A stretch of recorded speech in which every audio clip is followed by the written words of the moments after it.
ओम शांति। आज 26 मई 2022। परमात्मा शिव कहते हैं, मीठे बच्चे, विजयमाला में आना है तो निश्चय बुद्धि बनो। विजयमाला में आना है तो निश्चय बुद्धि बनो। निराकार पाप हमें पढ़ाते हैं, वह साथ ले जाएंगे। इसी निश्चय में कभी संशय नहीं आना चाहिए। आज का प्रश्न है, विजयी रत्न बनने वालों की मुख्य निशानी क्या होगी? उत्तर है, उन्हें कभी किसी बात में संशय नहीं आएगा।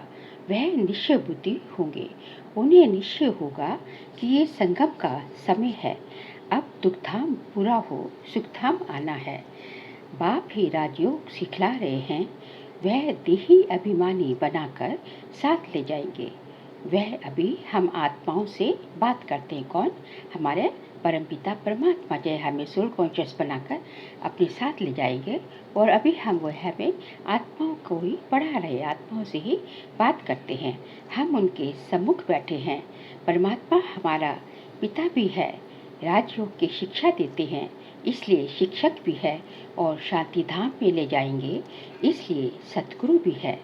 ऐसे निश्चय बुद्धि हर बात में विजयी होंगे। आज का गीत बजा है, तुम्हें पाके हमने जहाँ पा लिया है, जमी तो जमी आसमां पा लिया है। ओम शांति। बाप ने बच्चों को ओम शांति का अर्थ तो समझाया है। हर एक बात सेकंड में समझने की है। जैसे बच्चे भी कहते हैं, ओम अर्थात अहम आत्मा मम शरीर, मैं आत्मा हूँ और ये मेरा शरीर है। वैसे बाप भी कहते, अहम आत्मा परम धाम में रहने वाली हूँ।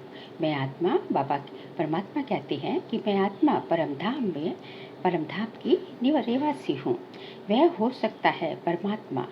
ओम ये बाप भी कह सकते हैं तो बच्चे भी कह सकते हैं। ओम शब्द बाबा कहते हैं, दोनों उच्चारण कर सकते हैं। अहम आत्मा व परमात्मा दोनों का स्वधर्म है शांत। तुम जानते हो, आत्मा शांति धाम में निवास करने वाली है। वहाँ से इस कर्म क्षेत्र पर पाठ बजाने आती है। ये भी जानते हो, हम आत्मा का रूप क्या है और बाप का रूप क्या है, परमात्मा का रूप क्या है, जो कोई भी मनुष्य सृष्टि में नहीं जानते। ये सब बातें मनुष्य सृष्टि में कोई भी नहीं जानता। बाबा ही आकर समझाते हैं, बच्चे भी समझाते हैं। हमारा परम पिता परमात्मा है, वह शिक्षक भी है, तो हमारा सत सुप्रीम गुरु भी है, तो हमारा पिता भी है, जो हमको साथ ले जाएंगे। गुरु तो बहुत करते हैं, अभी बच्चे निश्चय करते हैं कि परम पिता परमात्मा पिता भी है, सहज राजयोग और ज्ञान की शिक्षा भी दे रहे हैं और फिर साथ भी ले जाएंगे। इस निश्चय में ही तुम बच्चों की विजय है।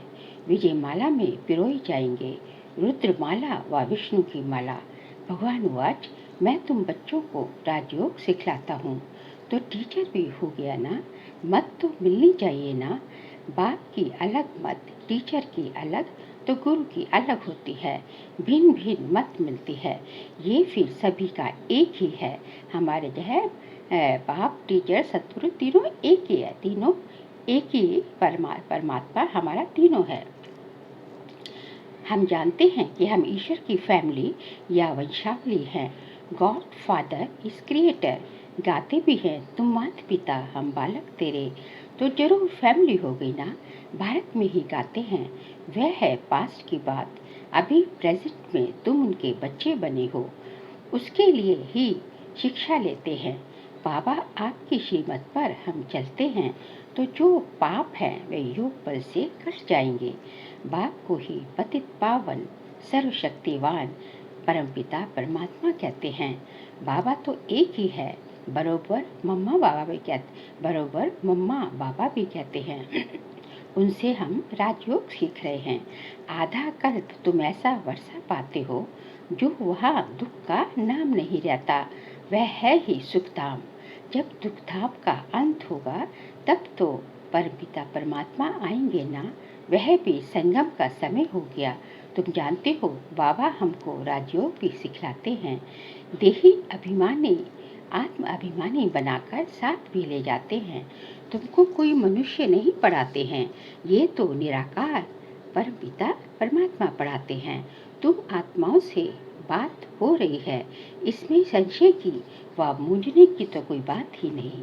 सामने बैठे हैं, यह भी जानते हो हम ही देवता थे तो पवित्र प्रवृत्ति मार्ग के थे। 84 जन्मों का पाठ पूरा किया है। तुमने 84 जन्म लिए हैं, गाते भी हैं आत्मा और परमात्मा अलग रहे वो काल। सतयुग आदि में पहले पहले देवी देवता ही होते हैं जो फिर कलयुग अंत में पतित बनते हैं। कौन? देवी देवता इत्यादि पूरे 84 जन्म लेते हैं। बाबा हिसाब भी बतलाते हैं। सन्यासियों का धर्म ही अलग है। झाड़ में अनेक प्रकार के धर्म है। कल्प वृक्ष के झाड़ में अनेक प्रकार के धर्म है। पहले पहले फाउंडेशन है देवी देवता धर्म का। कोई मनुष्य वह देवी देवता धर्म स्थापन नहीं करते। देवी देवता धर्म प्रायलोप है, फिर से अभी स्थापन हो रहा है। फिर सतयुग में तुम अपनी प्रारब्ध भोगेंगे। बड़ी जबरदस्त कमाई है। बाबा आगे कहते हैं, तुम बच्चे अभी बाप से सच्ची कमाई करते हो, जिससे तुम सचखंड में सदा सुखी रहते हो। तो अटेंशन देना पड़े। बाबा ऐसे नहीं कहते कि घर बार छोड़ो, वह तो सन्यासियों का वैराग्य होता है। बाबा कहते हैं वह रॉन्ग है, इससे कोई सृष्टि का कल्याण नहीं होता। फिर भी भारत में इन सन्यासियों का धर्म अच्छा है। भारत को थमाने के लिए सन्यास धर्म स्थापन होता है, क्योंकि देवताएं वाम मार्ग में चले जाते हैं। मकान आधा समय पूरा होता है तो थोड़ी मरम्मत कराई जाती है। 1-2 वर्ष में पुताई आदि होती है। कोई तो समझते हैं लक्ष्मी का आह्वान करेंगे, परंतु वह तो तब आएगी जब शुद्ध होंगे। भक्ति मार्ग में महालक्ष्मी की पूजा करते हैं। उनसे पैसा लेने के लिए जगदम्बा के पास कभी पैसा नहीं मांगेंगे। पैसे के लिए लक्ष्मी के पास जाते हैं। दीप माला पर व्यापारी लोग भी रुपए पूजा में रखते हैं। समझते हैं वृद्धि होगी, मनोकामना पूरी होती है। जगदम्बा का सिर्फ मेला लगता है। मेला तो है ही, ये जगत पिता जगदम्बा से मिलने का मेला। ये है सच्चा मेला, जिससे फायदा होता है। उन मेलों पर भी बहुत भटकते हैं। कहाँ नाव डूब पड़ती है, कहाँ बस एक्सीडेंट हो पड़ता है। बहुत धक्के खाने पड़ते हैं। मेलों की बात करें बाबा, भक्ति के मेले का बहुत शौक रहता है, क्योंकि सुना है ना, आत्माओं और परमात्मा का मेला लगता है। ये मेला मशहूर है, जो फिर भक्ति मार्ग में मनाते हैं। संगम का मेला मशहूर है, जो फिर भक्ति मार्ग में मनाते हैं। कंपटीशन है राम और रावण की, तो बाप अच्छी रीति समझाते हैं, मूर्छित नहीं होना है। राम और रावण दोनों सर्वशक्तिवान हैं, क्योंकि माया रावण भी बहुत प्रबल है और भगवान तो प्रबल सर्वशक्तिमान है ही। तुम हो युद्ध के मैदान में, कई तो घड़ी घड़ी माया से हारते हैं। बाबा कहे, तुम मुझ उस्ताद को याद करते रहेंगे तो कभी हारेंगे नहीं। बाबा की याद से ही विजय पाते जाएंगे। ज्ञान तो सेकंड का है। बाप विस्तार से समझाते हैं ये सृष्टि चक्र कैसे फिरता है। नक्शल में तुम बच्चे बीज और झाड़ को जानते हो। बीज कौन है? परमपिता परमात्मा शिव, और झाड़ जो है कल्प पूरा सृष्टि रूपी कल्प वृक्ष का सृष्टि रूपी झाड़, तो इसका नाम भी है कल्प वृक्ष। इनकी आयु लाखों वर्ष तो हो नहीं सकती। ये है वैरायटी धर्मों का झाड़। एक धर्म की शक्ल ना मिले दूसरे से, बिल्कुल ही भिन्न है। इसकी आयु कितनी है? झाड़ की आयु है 5000 वर्ष। इस्लामी आदि कितने काले हैं, वहाँ भी धन बहुत है। धन के पिछाड़ी तो सब हैं।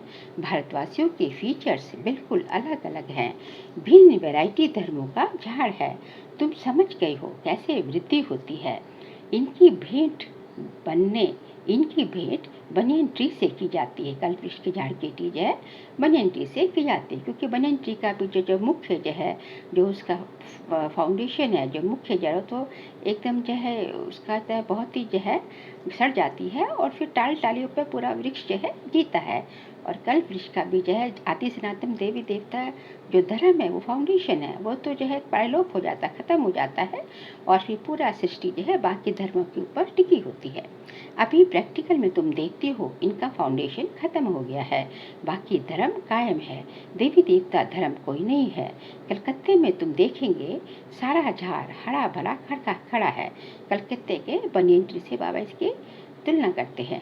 फाउंडेशन है नहीं, इनका भी फाउंडेशन है नहीं, उसका भी फाउंडेशन नहीं। कल जो बनियन ट्री का और इस यह हमारा जो कल्पवृक्ष का झाड़ है उसका भी फाउंडेशन देवी देवता धर्म जो है वो प्रायलोप हो जाता है, जो अभी संगम पर फिर से स्थापन हो रहा है। बच्चे समझते हैं अब नाटक पूरा होता है, अब वापस चलना है बाबा के पास। तुम मेरे पास आ जाएंगे यह भी जानते हैं, सिवाय भारत के और कोई खंड स्वर्ग बन नहीं सकता। गाते भी हैं प्राचीन भारत, परंतु गीता में कृष्ण का नाम डाल दिया है। बाबा कहे श्री कृष्ण को तो पतित पावन कोई कहेंगे नहीं, निराकार को मानेंगे। कृष्ण तो सतयुग का प्रिंस है, उस नाम रूप देश में फिर कृष्ण स्वर्ग में ही आएगा।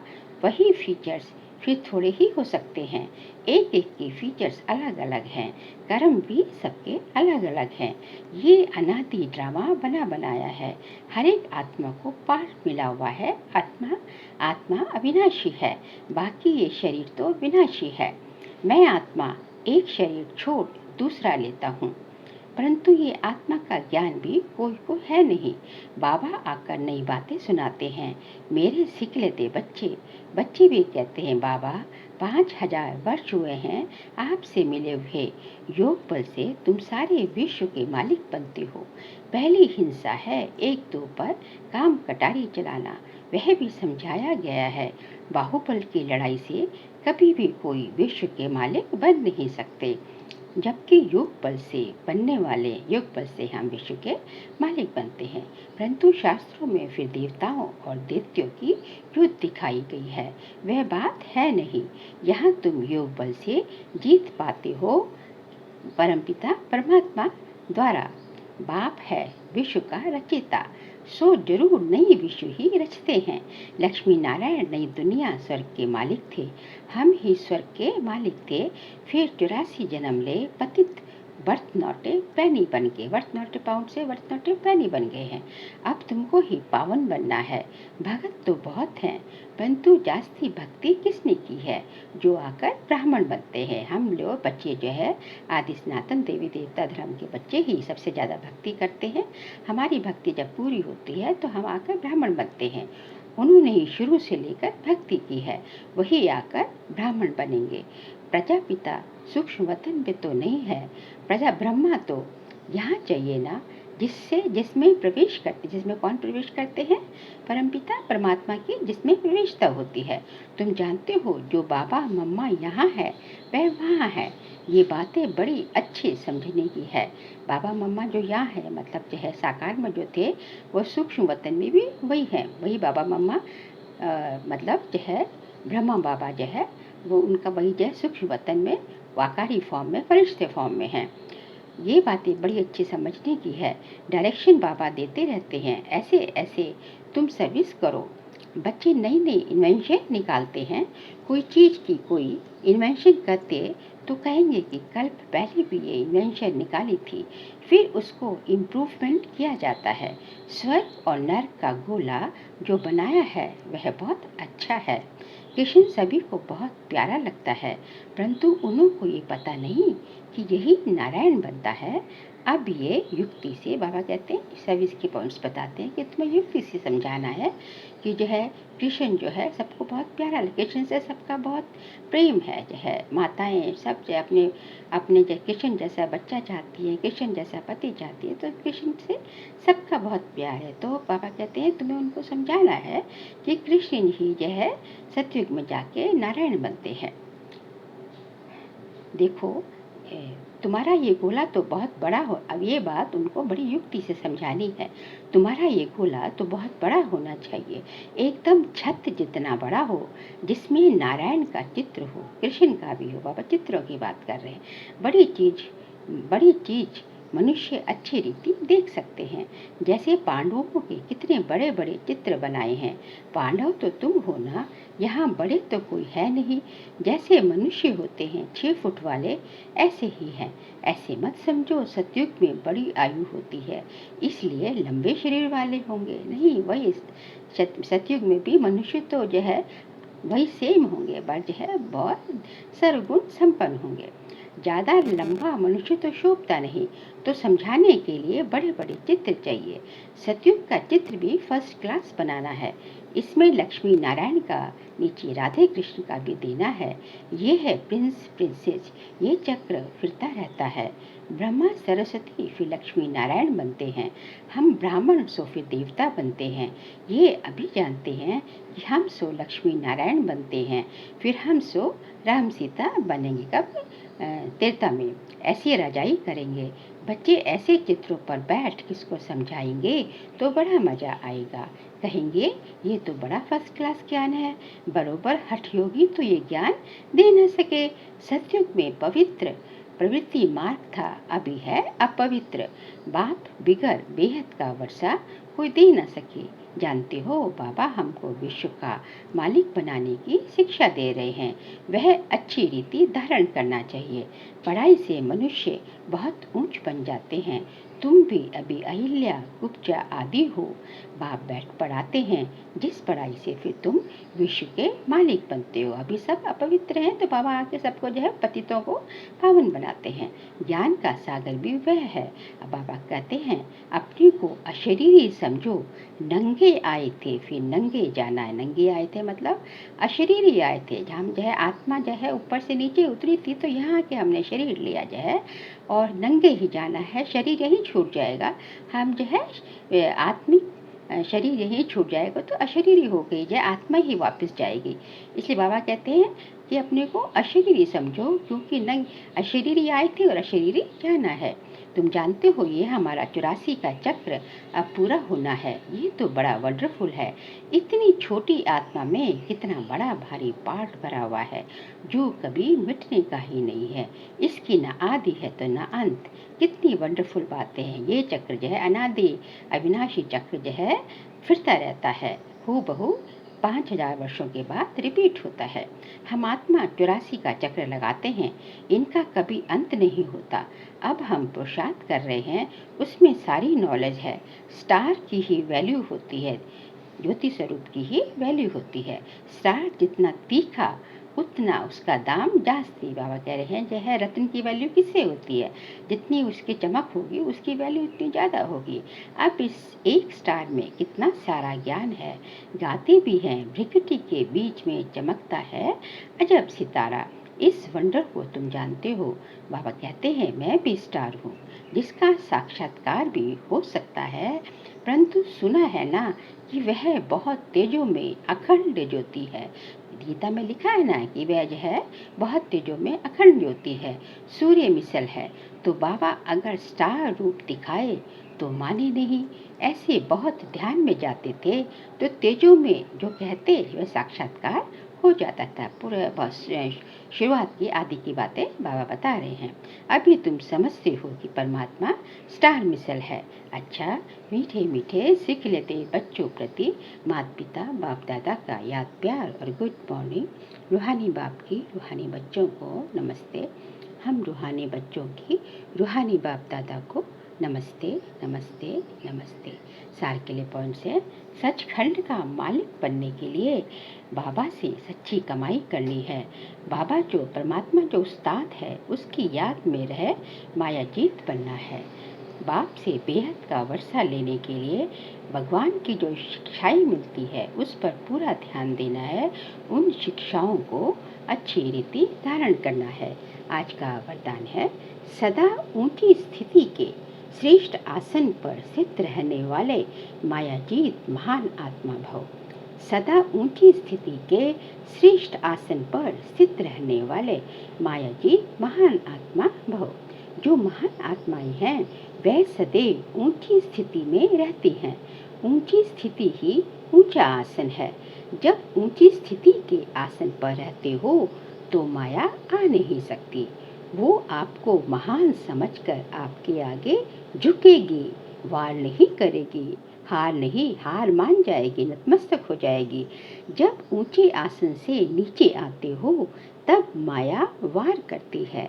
आप सदा ऊंचे आसन पर रहो तो माया के आने की ताकत नहीं, वह ऊंचे चढ़ नहीं सकती। इसलिए बाबा कहते हैं ऊंची स्थिति के आसन पर रहो।